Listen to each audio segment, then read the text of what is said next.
back with another video. Let's see if this will work out, because last time it didn't work out too good for me. I'm having to do a little bit of manual work here, and I gotta do a 2-in-1 video, because none of the other videos want to load. YouTube wants to be complainative over it, I guess. But anywho, forgot I gotta plug the power in.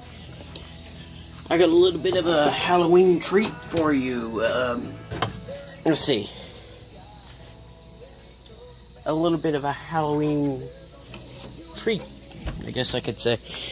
But this ain't just any treat. This is Frankenstein. Let's put it that way. Plus a wood stove I'd made. Alright, this is about, I'd say around 110, 120 year old knife switch. And then I've got, those are electric fence knobs I bought from, I think it was Tractor Supply about a year ago. I've had them ever since. Or no, it was actually about earlier this year. Here's a homemade knife switch I'd made. And there's a microwave oven transformer that used to be a couple thousand volts. Now it's like 2 volts at 500 amps. See, there's absolutely nothing. This, I think this is the neutral side of the line, and this is the hot. I'm not sure. But it won't work unless you have both of these switches closed. See? Made me jump a bit.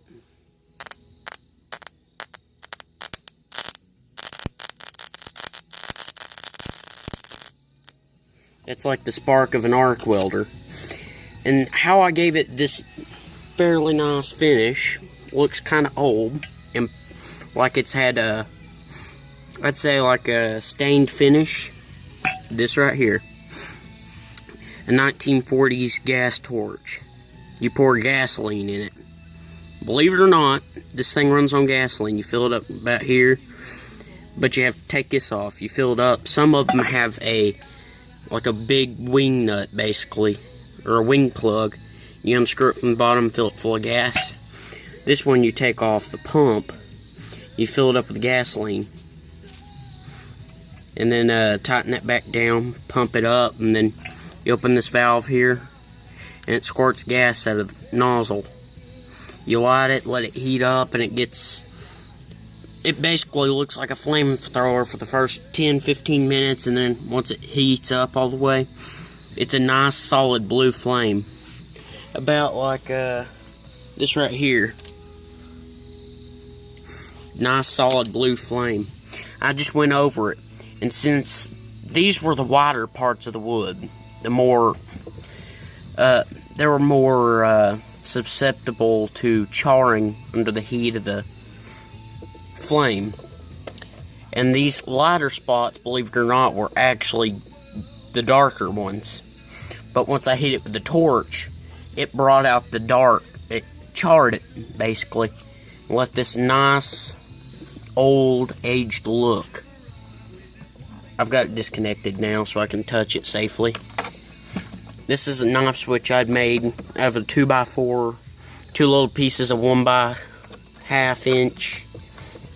And that was the same as both of them. Well, actually, about the same size if this was split in half. And then this was an original switch. And then, enough of that. Here's my wood stove. I made it out of an old well pump tank. She's a beauty. Third time welding, using a welder, so the welds aren't exactly as beautiful. And it's dark black because I had a little bit of a heat accident, so it's charred black. I can't get a lot of that soot off of it to show the original weld, but then again, the soot it adds a little bit of rust protection. It used to be galvanized, and I pressure washed most of that away. The battery's starting to go dead. See, right here is pretty much plain steel. And back towards there where you see this border between dark gray and light gray. The light gray with all the dirt, that's actually used to be the galvanized coating, still is. This here was masonry nail. It's nighttime, so I have to film with this. This was a masonry nail and a bolt.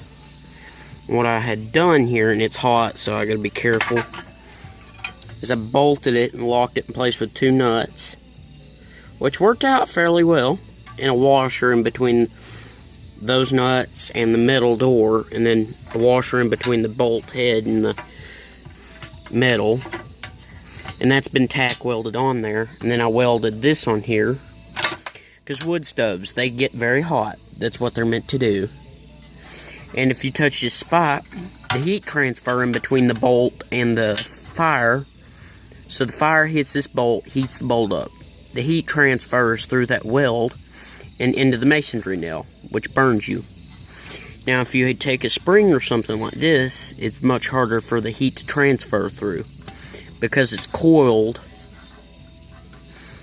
It's basically a long piece of metal, about 6-7 inches long, coiled up, so the heat can't transfer through it easily, which makes it cooler, so you can touch it.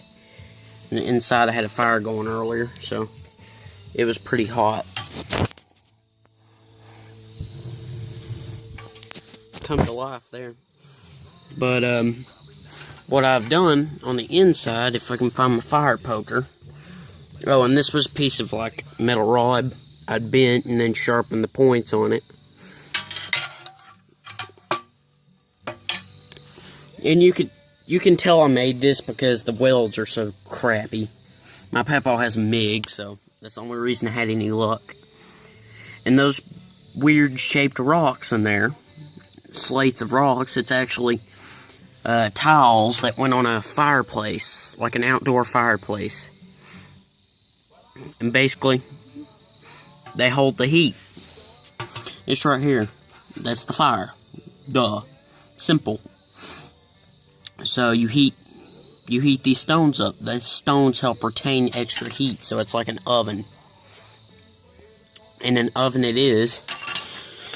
And then right here there was a piece of pipe. Right there, that big mountainous looking piece of weld. That's like a washer with the center of it filled in. It had a pipe going down into here, about to where that metal grate is. And I chopped it off up there at the top with a sawzall. And then the top of it, I tacked it up. I used the MIG, tacked it up with a washer, and filled the holes in, so it wouldn't smoke. And see, right here, this is the original plate of metal that come off the end, and I took pieces of 1/4-inch steel, like this right here. This is my little ash scoop, so I can reach in there and dig it out, and you can tell I made it because it's just crappy.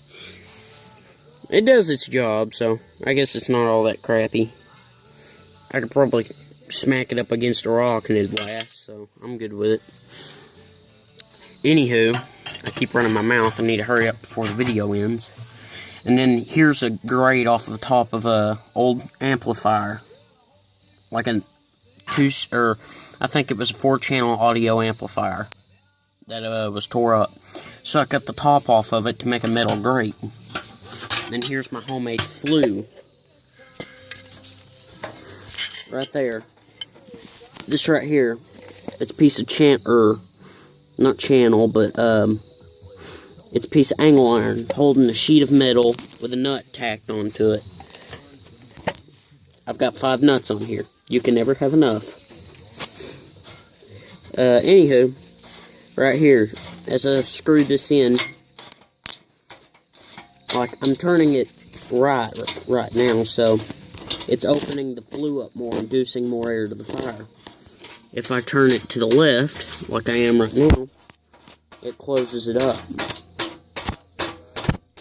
See, this whole assembly here is custom made. Basically out of a piece of threaded rod, washers, nuts, and one really massive washer. Here's my hand. I have a fairly good sized hand. And then here's the washer. So that's about a good 2-inch in diameter, I'd say. But, this is homemade. The whole flue assembly was made homemade, so it's kind of sticky, it's rough, and the nickname I gave it was the Iron Pig, because it looks like it has pig snout. I called it the Iron Pig. Then right here's the chimney. I used a piece of 1.5 inch exhaust pipe off of an old pickup truck. My papa works on a lot of Chevys, so car parts are very common around here.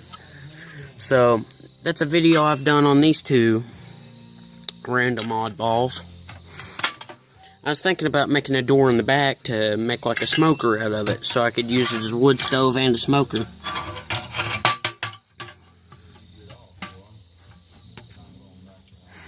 So you can see all the way to the back. And I'm listening to country right now. I'm one of those, I listen to country and classic rock. I prefer the older stuff rather than the new country and the new rock, if I say so myself. But this is the Iron Pig wood stove and the Frankenstein switchboard.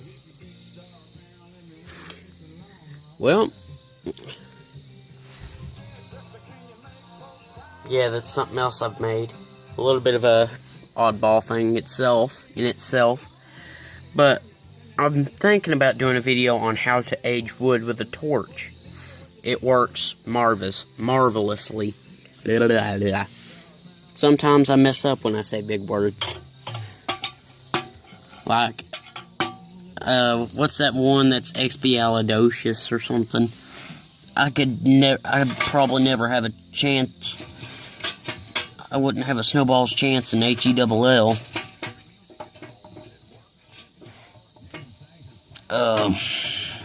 Stubborn. Come in here, you log. Now I'm just shoving logs out the door. It's basically all ashes now. But yeah, those stones basically serve as an insulative. They have a very insulative property. They help store heat too. So if I was to touch it right now, I'd probably burn myself extremely painfully.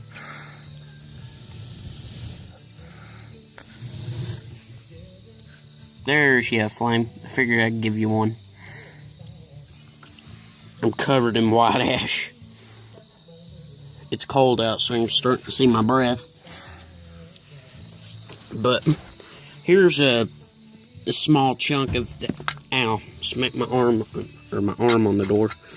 That's masonry brick, like what come off. This is exactly the same as what's in there. It's just smaller chunks. But yep, this is a video of the Iron Pig and the Frankenstein switchboard. I'm going to end the video here. And I don't know if I'll post another video until Halloween or not. It's just so peaceful. It's probably like 50-something degrees outside right now. And let's say I'm in shorts and a t-shirt. I'm one of those, I'm hot-blooded. I'm comfortable in cooler temperatures.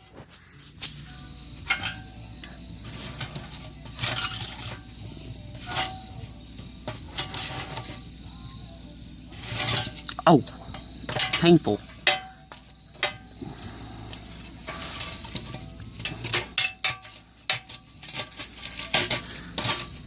I'll probably do an extra video on some of this stuff, like a separated video. I'm a tinkerer, not like Minecraft's tinker construct, stuff like that, like mods and stuff. I'd like to get into it, but I don't have a PC. All I have is an Xbox 360 that's out of date.